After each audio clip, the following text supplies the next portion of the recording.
Marisol, good evening. Thank you so much for joining me on the podcast tonight. It's really great to have you here.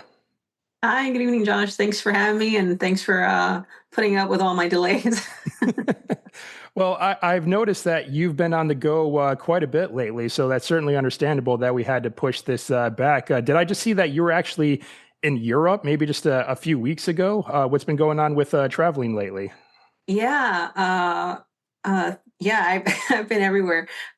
So I was in Switzerland, actually, part of Europe, uh, primarily because my mom, who is 61, and my aunt, and she's 63, I believe, along with her other sister, but she didn't play. It was just my mom and one of her older sisters. They were representing Mexico in an international basketball tournament for women 60 and over. Uh, Really? they did amazing, and I was super excited to see my mom play again in something that she loves after being retired from the game for like 30 years. So to watch her in something that she thoroughly enjoys, I was just like, I was on cloud nine. So I was there primarily for that. And then after that, we went and toured a few cities in Italy, and then I had to go see some very close friends, family that I met essentially while I was stationed in Sicily. So I spent another week or so in Sicily as well. You got to be stationed in Sicily. Yes, it was horrible. Okay, okay. Do elaborate because a lot of people when I think of Sicily being part of Italy, they get a very romantic view all of a sudden. So break that down. What made it so horrible? Oh, I'm totally being a smartass on that one. It was amazing. Oh, okay. I no, I loved it, and I actually posted when I was over there that there's only two places that have truly felt like home, at least in my adult life. One of them being Sicily, and just because it was the people there from the first time that I went there back in 2013, after the whole Benghazi stuff happened. Um, and then when I went back in 20, uh, sorry, that was, yeah, 2013. And then when I went back in 2021, to actually get stationed there, it was just amazing. The people there are so warm, and they treated me like family from day one. So I was very eager to get back to Sicily and get to see some very good friends. I missed a few of them, but yeah, and of course the food and just everything there is just, I love it. Highly recommend it to go visit. So while you were stationed there, did you get plenty of opportunities to kind of branch off to other parts of Europe? Because when you're actually in the continental Europe, flights and even train transportation is pretty reasonably priced and pretty widely available. So did you get a pretty good chance to go out and see other places while you were stationed there? I did. I actually brought my mom out there with me to stay because I was renting a house out in town. Um, and so while she was there, and even with some friends, I went and toured around some areas in Italy, went to Greece, to Germany, Morocco, and that was primarily it. Like I still have so much of Europe to go see, but there's also like I still had to work, but on the weekends, whenever I could, I'd get away and try to visit a different city of the island of Sicily, and if not, try to catch a flight to the mainland and go venture somewhere for the weekend. All right, so I got to zoom in on Morocco here for a second because Morocco is probably I'd say my second favorite country that I've been to, just because, well, for one, culturally speaking, it was very interesting and unique, but also naturally speaking, it was really amazing. Getting to hike Hmm. in the Atlas Mountains and, of course, taking a camel out into the Sahara Desert. I Yeah. mean, that's like a once in a lifetime, just amazing experience right there. So, what did you get to do while you were in Morocco? Can you take us back a little bit here? I actually just did. I went for 3 days, I believe. And I think I was just like embracing being outside my comfort zone. That was the first time I'd gone anywhere by myself, like officially. So it was as I was coming back to the US to do my retirement stuff. So booked a 4 day trip to go to Morocco, which one of the 4 days, well, two of the 4 days, it was taking a camelback ride out to somewhere in the desert, spending the night, and then doing like the whole, the drum stuff. And yeah, that was great. The food, I'm a foodie, so you're gonna hear me talk about food so much. Oh, by all means, go um, for it. Me yeah, too. I don't even remember actually what it's called, but the oh my gosh, I'm bad with names. Okay. Um, Maybe I can help you out. The tagine that was cooked in the Tagine, clay pot. Yeah. yes. Yeah, I had so much tagine. Like Gary, I was like, you know what? I'm never gonna eat this again. At least like not authentic. So I was like, I was kind of tired of it, but at the same time, I was like, just eat it. So, and then of course, I bought a bunch of spices, a super overpriced rug because I got suckered into it, and I bought a rug that because it was made of Morocco. Yeah, So yeah, tagine, fresh squeezed orange juice, olive oil. Yeah, it's just yeah, I have many fond culinary memories from that country as well. All right, yeah, well, I think we're definitely going to get some more into some of your travel experiences later on in this conversation. But like we've already been discussing, you are a Marine officer, and was. excuse me. Well, hey, what is it we say about us Marines? Once a Marine, always a Marine. So you Yeah, still are, technically speaking, just not yeah. active. Uh, but I just want to go back and what kind of set you down that path? What made you choose to join the Marine Corps? And also, if I may expand on that, what made you choose the officer route? Oof, how much time we got for this? So one, I didn't even know anything about the military. I think most, like a lot of our generation, I didn't know anything about the military at all prior to 9/11. And I was born in Mexico, partially raised between Mexico and California. So when my family finally moved to Texas, this started becoming home. And that was 9 years old when that happened.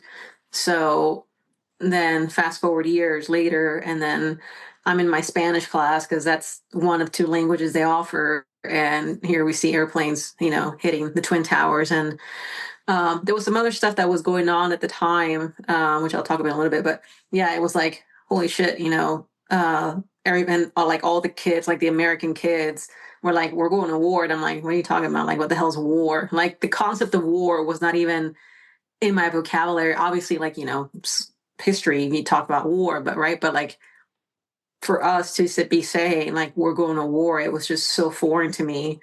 Um, that then it became a matter of like, okay, what do I do now? How do I protect myself? How do I protect my family? And it was so many questions, right? And then like the next day, it felt like that all the recruiters showed up to our high school. It might have not been the next day, but it's what it felt like to me. And sure enough, like all the recruiters walk in, and then Army, Navy, Air Force, and like I set eyes on the Marine because he's like the most well poised. The guy's like super fit, and Plus, our uniforms are the best. Let's just be yeah, I honest. mean, yeah, our dress blue deltas. I was like, ooh, that's I was like, that looks nice. That looks solid. And yeah, I started talking to him. He was like sitting like three bleachers down, and told me his name, Shama Hernandez. I still talk to him every now and then. Every couple of years, we'll touch base and check in on each other because he became a recruiter essentially, and good friends over the years. And either he did like reverse psychology on me, saying, "Hey, you're not joining the Marine Corps," and I was like, "I want in." But also at the time, kind of going back to, what do I do to protect my family? Um, I was let's I think it's called late bloomer. I was very kind of sheltered with my family. My schedule was go to school, either track, cross country, basketball practice. And then by the time I was in high school, my parents had already opened a restaurant here in Dalhart, Texas. So it was like during the day, it was all school related stuff. And then from after school, it was either cross country, track practice, whatever, or basketball. And then they would drop me off at the restaurant, and then I'd be working from there. So I didn't go out a whole lot. So I didn't date or anything like that. And but apparently there was a bet going on as to uh, who was going to get to me first, and I got wind of it. Um, and because of childhood stuff that happened, I just didn't want to put myself in that situation again. And then I think around that time frame was when the Marine Corps was starting to implement the Marine Corps martial arts program. So again, I mentioned that I was like, I had became close to my recruiter. And every time he would come to school, I was like, hey, well, who's so and so? And I would like point out, like, I was like his mini recruiter kind of thing, like telling him like who were the kids that he was trying to recruit essentially. And he ended up telling me about how boot camp works. And I'm like, huh. I was like, tell me about this self-defense martial arts program. And I think he caught on to it pretty quickly as to like, I was like, what are you trying to do? And then I eventually like told him what was happening. And he was like, tell you what, I was like, I'll go down to your town. I want to know who these guys are. And he did. He came down. I pointed them out, and he was like, okay, I got eyes on them. It's like next time, it's like if they try anything, I was like, I'll bring the rest of the office. I was like, and we'll set down some. And I was like, we'll take care of it. And I was like, okay. And I was like, holy shit. I was like, this guy that doesn't know me and shy of like our interactions in school, and it was just so ready to like take care of somebody. So that really hit it off for me, right? The camaraderie from the beginning of like taking care of their own kind of thing, and obviously like because I wanted to learn how to take care of myself. So take care of my family, take care of my country, because now this has become my country essentially, even though I was born in Mexico. And then how do I take care of myself in case of some idiot trying to do something kind of thing. And of course, the GI Bill and then slaying dragons. So that was kind of why I chose the Marine Corps path. And it was no bullshit, essentially. Like I walked in, and he told me like how it was going to be. And every time I talked to the other branches, it was kind of like too sugar coated. And I'm like, and weak to say the least. So I was like, okay, I want the challenge. And it has the longest boot camp. And I'm like, hell, why not? And I did apply for the officer program. Applied for the Naval Academy, but then I ended up not wanting to go that route just because I didn't want to be in a prison, so to speak, for 4 years of school. When I was leaving a very sheltered life, and then to go back to a sheltered life, I'm like, I'm good, I'm good. I was like, I'll go enlisted first, and then I'll try the officer route later, and I did. And, about 6 years later, I ended up getting commissioned. Yeah, the Marine Corps certainly isn't shy about being transparent with what you can No. expect when you go to basic training. Because same deal as you. I had a Marine recruiter show up to my high school, and I asked him just point blank, "What is boot camp like?" And he didn't miss a beat and just telling me, just saying one word, "hell." And I'm like, okay, then, all right, yep. So Yeah. I would expect nothing less, and that's ultimately who I decided to go with. As well. So where were you on 9/11? I would imagine you were probably in class like probably most other high schoolers at the time, yeah? Yeah, yeah. I was in my Spanish class here in Dalhart. I'm actually in Dalhart right now, in my hometown, sort of. Um, yeah, where it was, I don't know, like 9 in the morning or whenever it happened. So we were watching Univision, and I was one of three kids that spoke Spanish. Of course, all of them were asking like, what's going on? Like, what just happened? And then it was like, is that the Twin Towers? And because we were watching legitimately the news, uh, and yeah, that's where I was at. And then trying to translate, and then them saying like, we're going to war. I'm like, huh? Yeah. All right. So you ended up going into basic training and everything like that, and no doubt it was all of what you would expect as far as like how difficult it was going to be, the challenge. And so what was kind of your, if you had like, let's say, an inner mantra or maybe just something that you were holding on to that kind of helped you get through that whole experience? Because I feel like, it's like anything else. We have really good days, we have really bad days during that time. So just overall, what was just kind of going through your mind throughout that whole experience that kind of helped get you through to the end? It was a great question. I think it was a few things. One of them, I think on top of my head, and that it's always kind of resonated with me throughout my life is my grandfather on my mom's side, Don Pedro, with his side of the family. So my last name is Salgado Garcia, the Garcia part.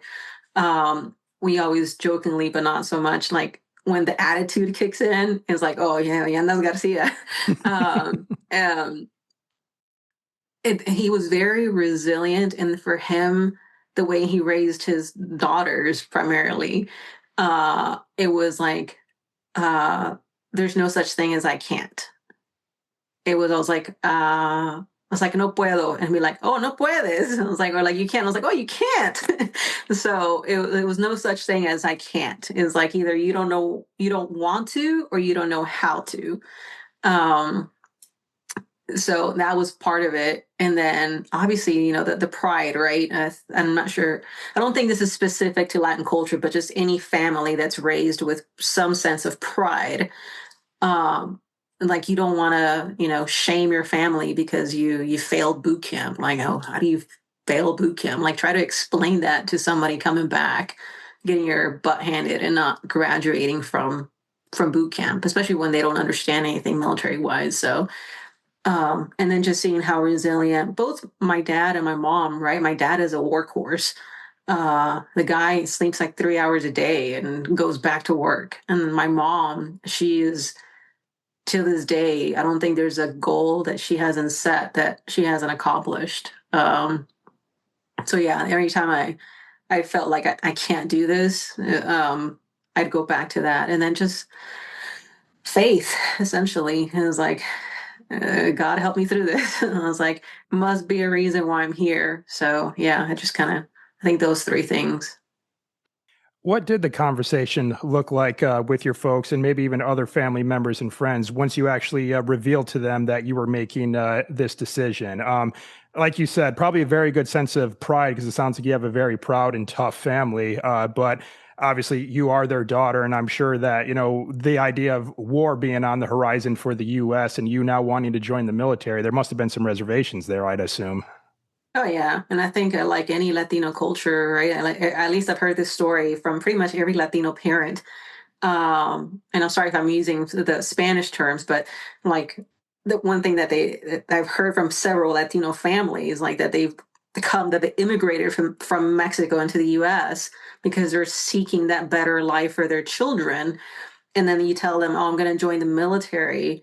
They're like, "Oh, yo no hice carne para cañón." I was like, "I didn't make meat for cannon," and it took me a while to understand that. And that was like one of the first things my mom said. I was like, "No hice carne para cañón." I was like, I didn't make meat for cannon." Um, and so that was like my mom and I were like this so close as I was growing up, and that was like the longest fight I had with her because she didn't want to sign. I was 16 when I decided that I was going to join. So I told her, I was like, look, woman, you either sign now or the day that I turn 18, I am signing and I'm leaving. And you're holding me back because essentially I could be recruiting people right now, getting, incentive private first class and then getting my dress blues for free, which cost like $800. So $800 back then was a lot. Right now it's still a lot. Um, so I had to paint it to her like in the realm as to like, cost benefit analysis, whether it's like you're holding me back right now if you don't sign, because I could be already scaling, so to speak. So like, this is not something I'm changing my mind on. So yeah, that was, my dad was kind of like, okay, if this is what you want to do. I was like, I don't see why. And then they were going through a separation slash divorce. So a little bit prior to that, like it was getting shaky with them. Um, so it was kind of like, okay, my dad was kind of like going with the flow and doing what my mom was saying. I didn't hear much from my dad as far as an issue with me joining, but my mom was definitely pretty upset. Yeah, I'd imagine so. It took a little bit of convincing on the part of my mom as well. Which, of course, like all great mothers, though, they never stop worrying about their kids, no matter how big we get. So Yeah. that's just mothers, good mothers for you. All right. So you mentioned that McMap was kind of like a little bit of a draw to join the Marine Corps there. So uh, let's talk about your McMap journey. There's actually something I haven't really discussed with a Marine before yet on the show. So how long like after basic training did you really kind of like take a deeper dive into that and start going up belt ranks and stuff? Oh, as soon as I could. I mean, for us, I think when I went through boot camps was 2003, and we were I think like the third class that had to graduate with the tan belt. So when I hit the fleet, everybody was still using the regular web belt as we know it, the regular belt. And then they were starting to implement the martial arts program in the fleet. So by the time I was a corporal, E4, I was already a green belt. And then by the time I was a sergeant, I was already a black belt. So as quickly as I could, I did it because it was important for promotion too, right? They looked at that, and I had a 300 physical fitness test score and expert rifle shooter. So I was like, okay, I might as well do the like. So there's no questions whenever I would go to a meritorious board. Like I did whatever I could to hit all the wickets as quickly as possible. Yeah, so you really dove into athletics quite a bit throughout your life, as you described. You did a lot of sports in high school. And of course, like for anyone who may not know, a 300 is a perfect PFT score in the Marine Corps, which is a lot of Marines do get it, but also a lot of Marines don't get it at the same time. So it is a pretty impressive feat. And did I see that you also competed, like, were you like a figure competitor for a while as well, if I recall? Yeah, I did that back in 2018. I did a women's figure, and then in 2023, I did women's bikini. And it's just what I've heard about that sport. Of course, all the competitors step on stage with big, bright smiles on their face. But I also heard, and at the same time, they're absolutely miserable because they're dehydrated. They haven't eaten anything in a while. So, what, what's competition day like for you? I'm really curious. Nerve-wracking. um, Competition day, it varied, honestly. I was in a very interesting relationship when I was competing, but the truth be told, a lot of the reason why I did end up competing was because of the relationship that I was with at the time.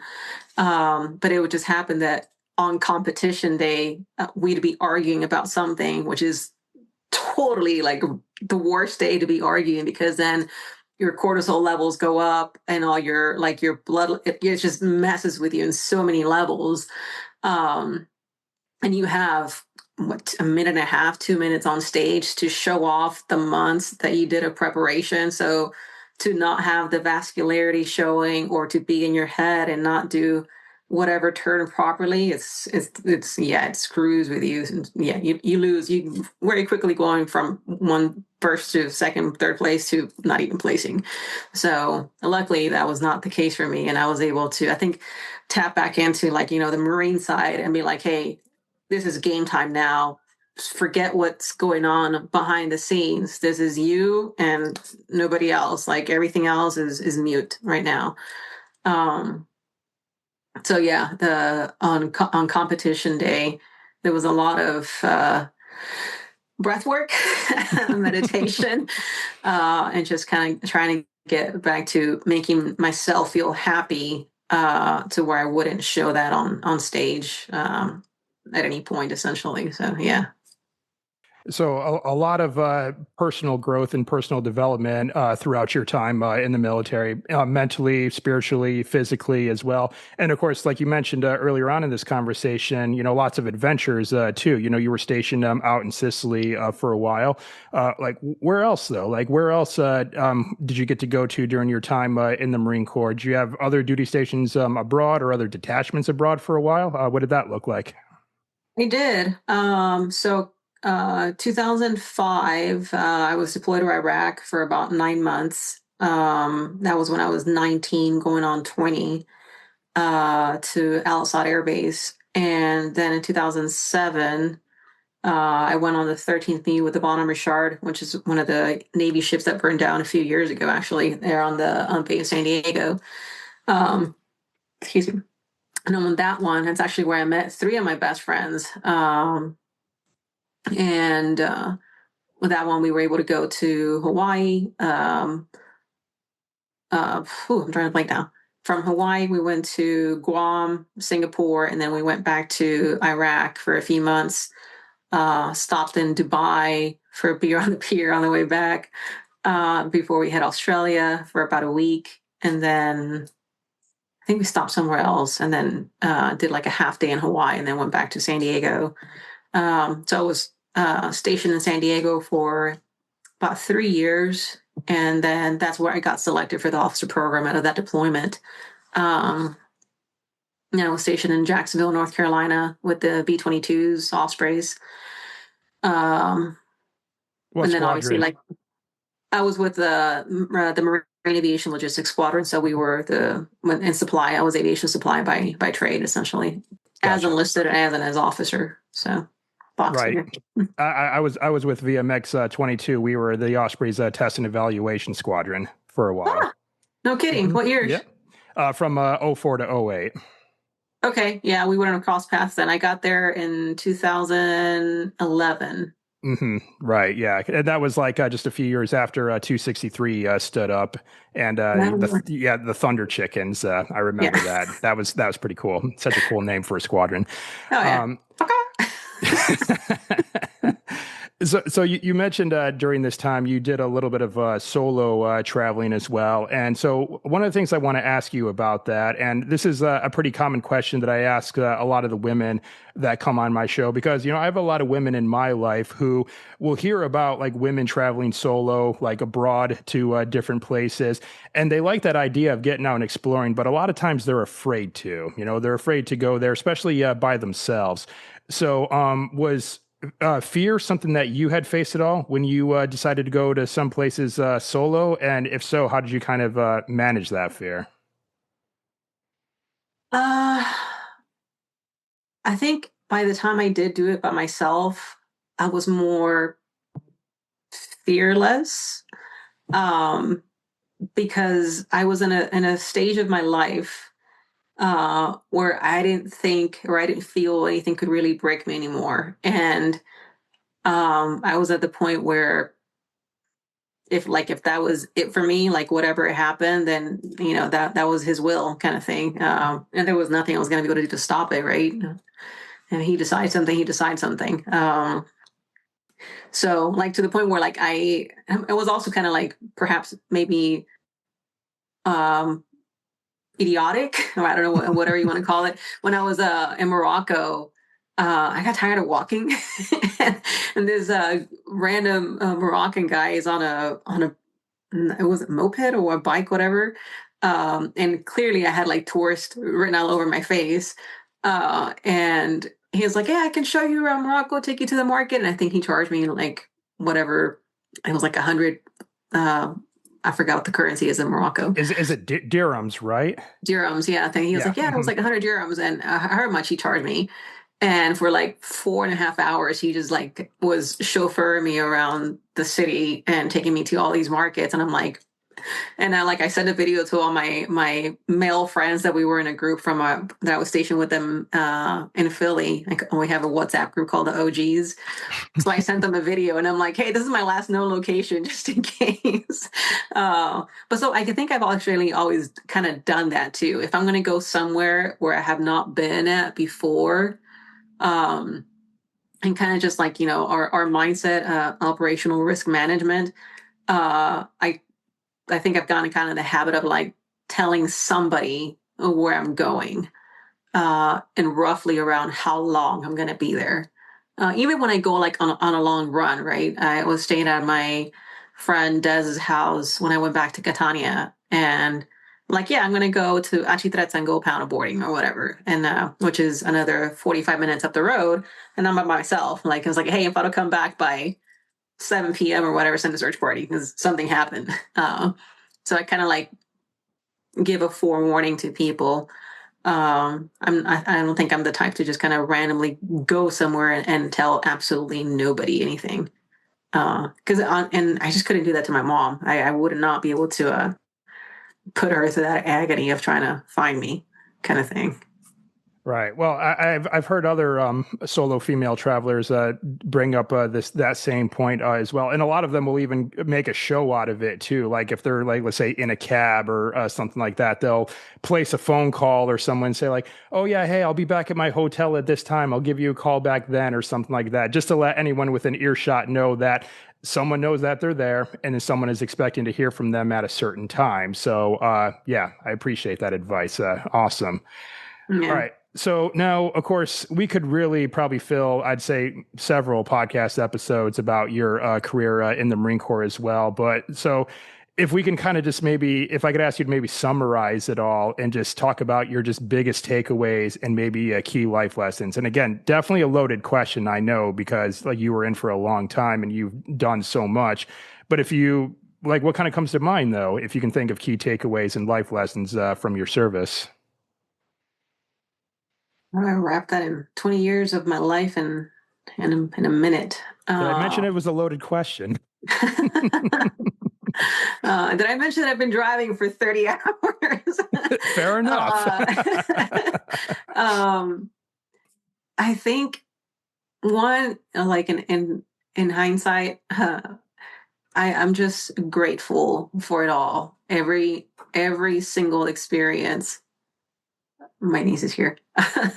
Every single experience that, good or bad, every person that I've interacted with, good or bad, every leader that I had, good or bad, because in essence, they all taught me something, and they all taught me something about myself, about how much I was going to be able to endure, um, and where my path was going to this point.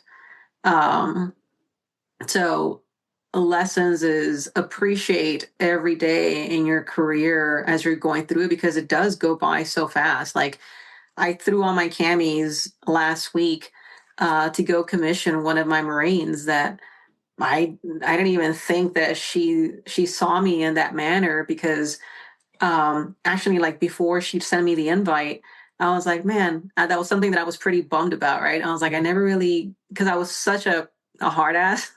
I was very strict with my Marines. I never pinned any of my Marines. Like obviously I'm there for the ceremonies and stuff, but like I never had a Marine ask me. I was like, hey, ma'am or sergeant, whatever, can you pin me? Actually had one as a corporal. But as an officer, I never did. So it was kind of like, I was a little hurt by it. So post retirement, and then she reached out to me. She was like, "Hey, ma'am, like I'm going through OCS. I'm getting commissioned." So that was very meaningful to me to be able to go back and know now, like the people who I have impacted that I didn't know then, right?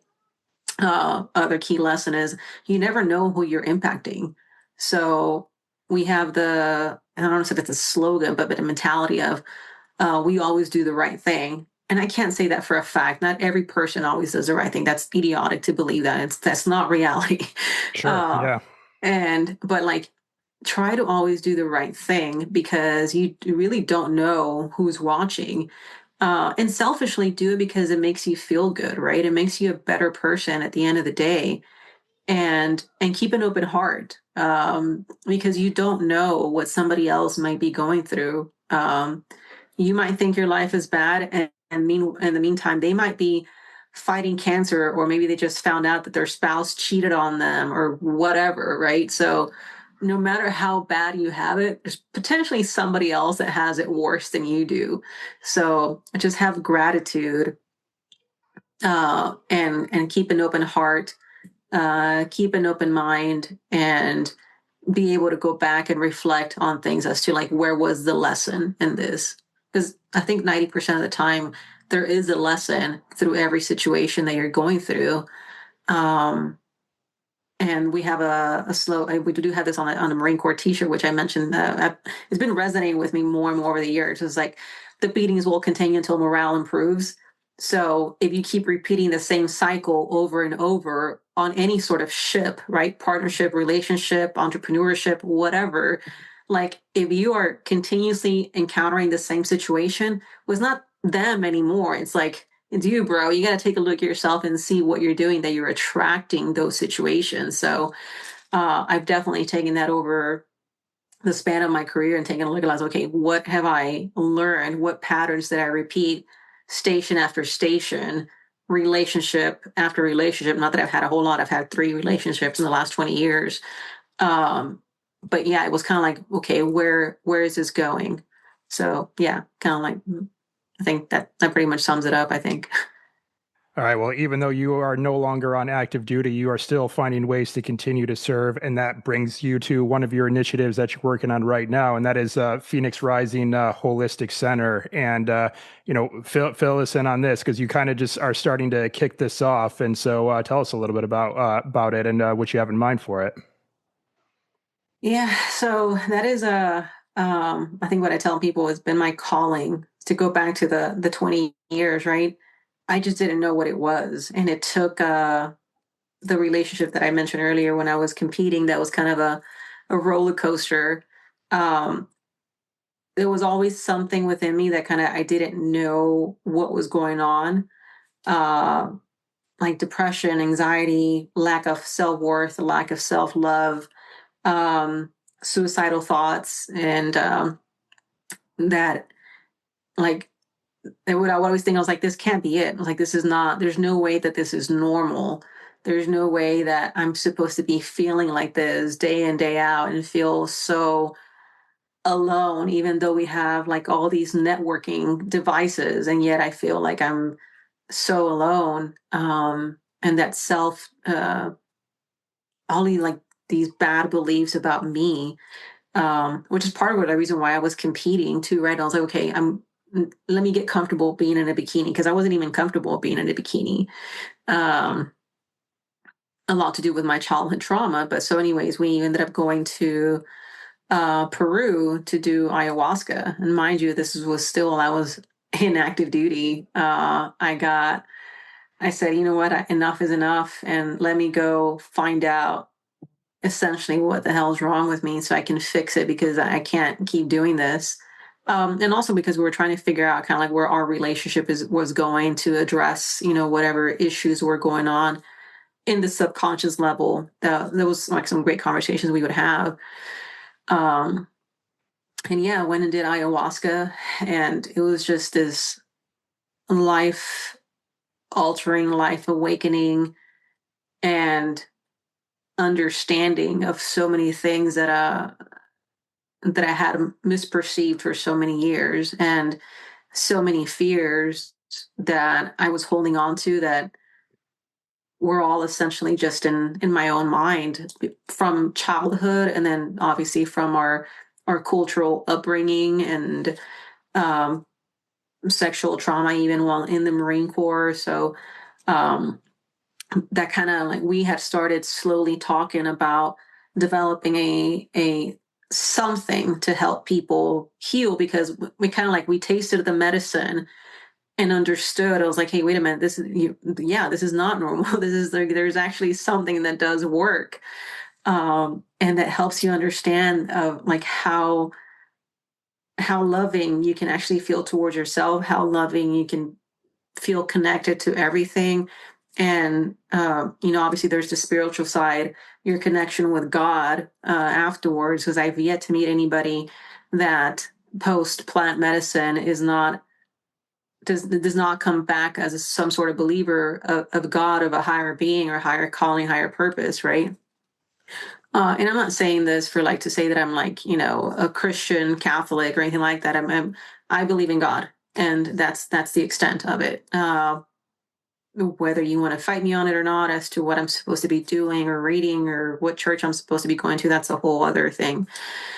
But for plant medicine, we were kind of always talking about developing something. So fast forward a few years, once I was in Sicily, we were doing the process of me to retire in Mexico because we'd bought some land down there in close to Cancun and had started developing it, right?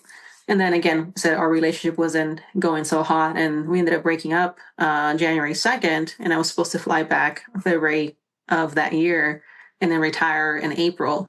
So it was like, okay, what do I do now? But that always felt like something that I felt like I needed to do.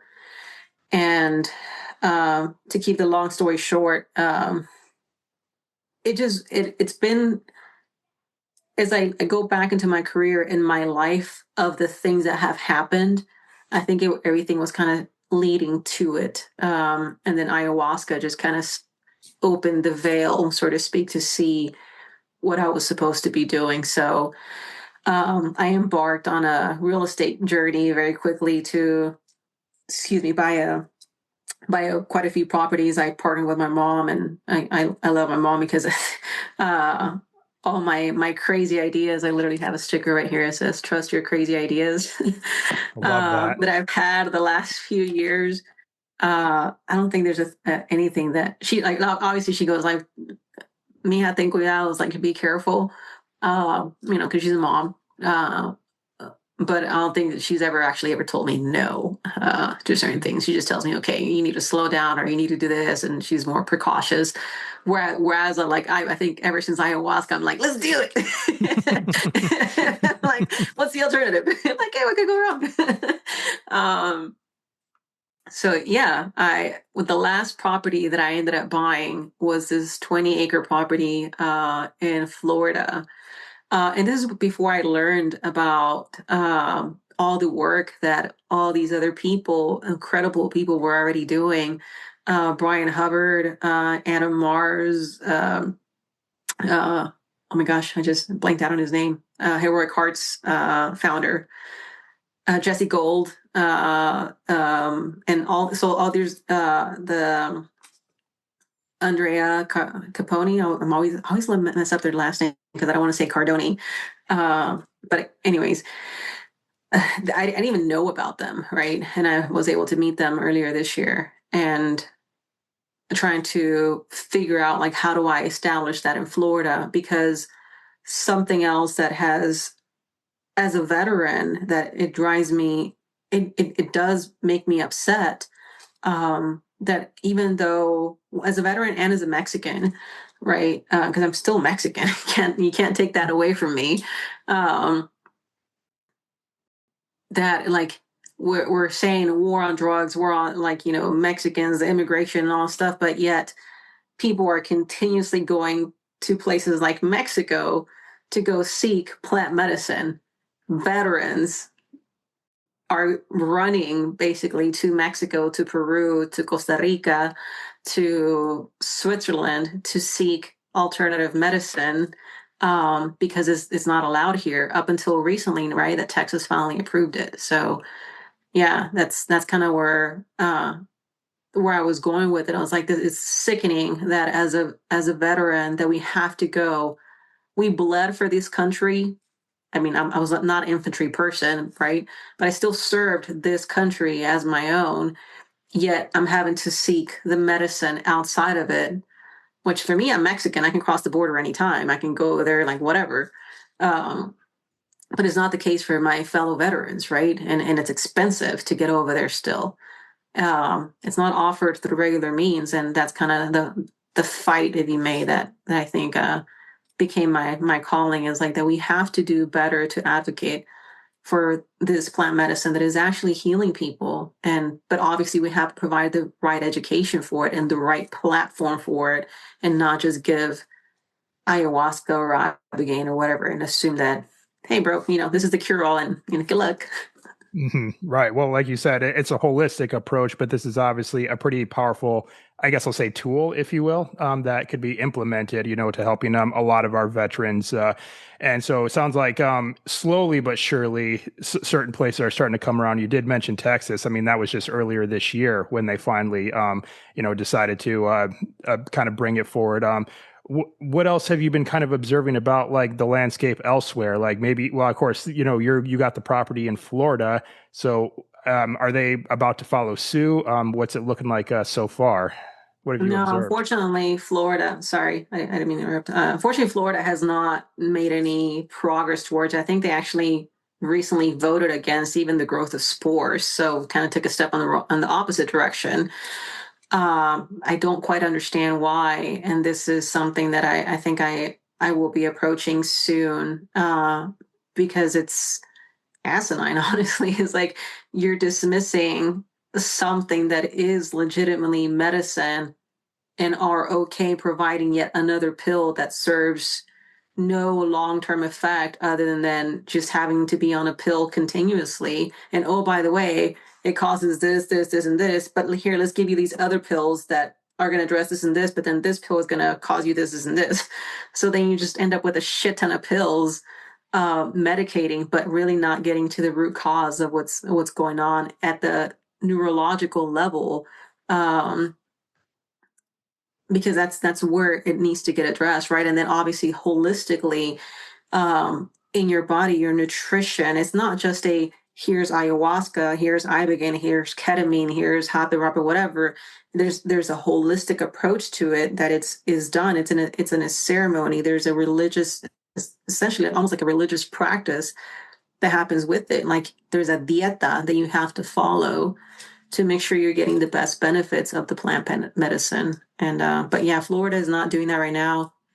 Texas, obviously, I think is the pioneer, and I'm super proud. I just recently became a Floridian, so when Texas happened, I was like, oh man.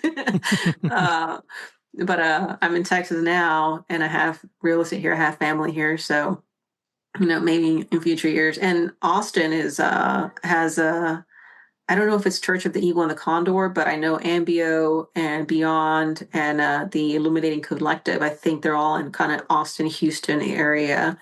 Um, but then they do their retreats in South America or in Mexico still. So yeah, hoping to bring it home.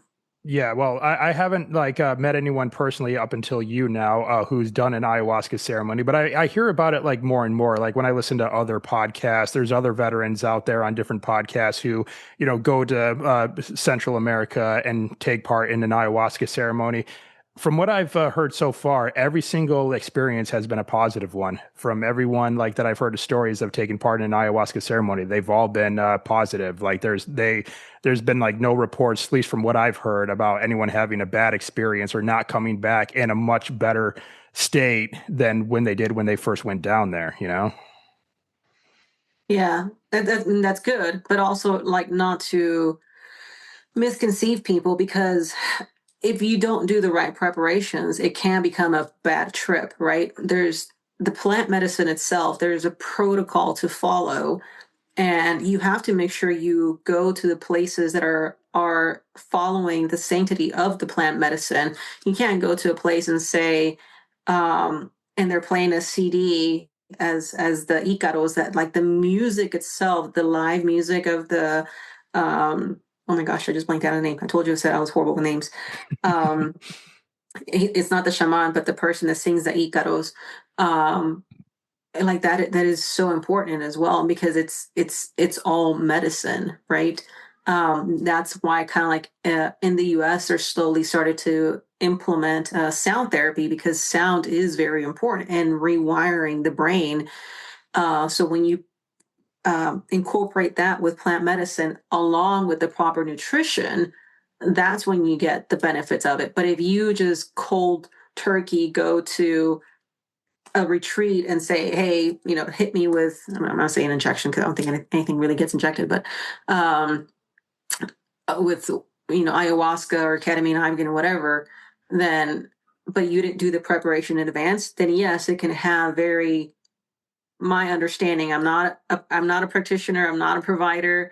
I've only been a person that has experienced it, but my understanding from the rhetoric that's out there, if you don't do the right preparation and you don't go to a place that's actually ceremonial and holistic, you can end up in the bad trip, and it actually could potentially give you worse side effects or whatever. Like it's not recommended for people with schizophrenia. It's not recommended with people that have high opioid addiction, because there's a cleanse that has to happen, so to speak, in advance to it. It's not like you can just show up and take ayahuasca or ibogaine and be good. No, there's preparation for it. Otherwise, yeah, you're going to pay the price, and it's not going to be a pretty one. But you can't blame plant medicine for that. I mean, that was your own damn fault because you didn't do the proper work in advance. I mean, it took you, 20, 30 years of getting addicted to whatever. You can't expect the plant medicine to just cure it all like that. Sometimes it does, sometimes it doesn't. Sometimes you have to, go to a second or third session. So, yeah. Well, I know you're continuing your education on this type of stuff, the plant medicine, the alternative medicine, and you're continuing to develop the property in Florida. So how can we kind of how can our listeners and viewers connect with you, and how can they follow along the journey? I know you're on social media and other places on the internet. Yeah, well, thanks to a friend who encouraged me. He's also a Marine veteran, Michael Craigholm. Shout out to him. He recently launched Grapple Lab. So if you're into mobile jiu-jitsu, hit him up. But he encouraged me to launch Phoenix Rising Holistic Center, the Instagram page, and I'm working with another new friend who's helping develop my webpage. And then I'll be launching the nonprofit organization there soon. And then through the webpage, you should be able to donate as a nonprofit to include crypto donations. So if you want to send Bitcoin, which is another thing that I am passionate about, Bitcoin, Ethereum, Doge, whatever, like we'll be able to take donations that way. But even right now, just the support essentially. I am a one-woman working party. I posted that on the Instagram page. So if you happen to be in Florida or know people that are that understand how to grow plants, because I am making this holistic. I'm gonna grow everything there, like avocado, cacao, all the citrus fruits. Um, um, yeah, so follow the Phoenix Rising Holistic Center Instagram page, and then I'll eventually post the link for the webpage there for nonprofit donations. And if they need any sources, like credible sources of where they want to go to these retreats, they can reach out to me, and I can connect them with the right people that go to retreats in these other countries while we get set up in Florida, hopefully soon. All right. Well, I'll have everything linked up in the show notes for this episode. Or if we have viewers who are watching us talk on YouTube, it'll be down in the description below, so they can go down there and click away and find you there. All right. Well, Marisol, as we start winding down here, I just have a few more standard questions that I like to ask all my guests towards the end of the show. And the first thing I like to ask my guests to do is to issue a challenge to our listeners, because we got to hear some good stories from you today. We got to get some great information from you today. But as I always say, stories, information, inspiration can really only take our listeners and viewers so far. They have to follow up themselves with action once they're done listening to us talk today. So with that, what challenge would you issue to our listeners and viewers today for them to go out there and start living a more adventurous life? Be eager to learn. Be eager to explore outside of the box. Um, Question things, right? Be more, don't be so naive to believe everything that you see. Um, and embrace life with a smile and an open heart. The world needs a lot more of that. Say hi to people. Just be a good person. Say hi to people. You never know whose day you're going to brighten just by giving them a smile and saying hi. So be eager to learn, be eager to explore, challenge things, grow, keep an open heart and smile. Right on. Absolutely. All right. So what I have for you next is my final three fun questions. At least I like to think that they're fun questions that, again, all my guests get asked at the end of the show. And the first of these three questions is, what is your favorite place that you've been to so far? Sicily. All right. Easy peasy. Love it. All right. Next question. What is one thing on your bucket list that you have yet to do? Go to Bali and experience or go through one of their retreats. And I think I'm going to do that for the end of the year. That's going to be my New Year's. All right. Well, you're going to be in a much warmer ending to the year than I am. I'm heading to Antarctica, so I'm going to be Oof. freezing. So I'm going to be freezing my tail off, and you're going to be in warm Bali. Oh, yeah. I'm not a cold weather person. All right. Awesome. And the last of these three questions, and this is a two-parter. What is your favorite animal, and have you seen this animal in the wild? Oy. Uh, I'd say dolphins. Dolphins are probably my favorite. As I said that, nobody saw that. Dolphins and koala bears, but definitely dolphins. And I have seen them. Oof, on that deployment on the ship on Bonham Richard, I was able to peek through where like the chain, the I don't know what it's called for the ship. Mm-hmm. Yeah, I was able to peek through it, and they were like swimming in front of the ship, and that was 2007 was the last time I saw a dolphin. Well, that is cool. They like to follow ships because I saw them aboard a carrier out in the Atlantic, and that was pretty awesome. So, Nice. yeah, right on. All right. Well, Marisol, that's it. That's all the questions that I have for you tonight. But before we call it a day here, let's just recap one more time where our listeners and viewers can go to connect with you.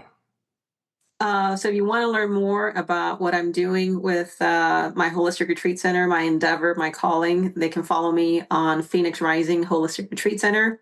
They can also find me and all the different stories I share between holistic retreat, my real estate adventures, and then I think I'm going to relaunch it was almost a launch. I did a soft launch for my clothing line for Encore Sports Store. So if you just go to my main page at Marisol Salgado G, you'll find the links to all my other Instagram pages. So yeah, I'm happy to connect with anybody.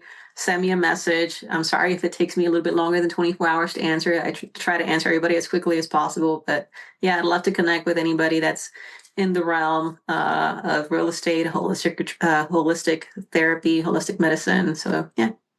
All right. And like I said, that'll all be linked in the show notes for this episode, or it'll be down in the description below if they're watching us talk on YouTube. All right. Well, Marisol, I want to thank you very much for taking the time for joining me today. Like I said, I know you've been really busy lately with all the traveling, but it's really great to have you on. And I'll also just say, I just really appreciate you and just, how you're showing up in the world. Just everything that you've done so far, serving our country and what you're doing now to help our fellow veterans is just nothing short of amazing. So, thank you again for being here and sharing your stories and insights with myself and the listeners. This has been great. My pleasure. Thank you. And thanks again for having me and for being flexible. Semper Gumby. And yeah, let's keep in touch, man. Hope to meet you in person one day. Yeah, absolutely. Semper Fi, sis. Semper Fi. Take care. Hoorah. Bye.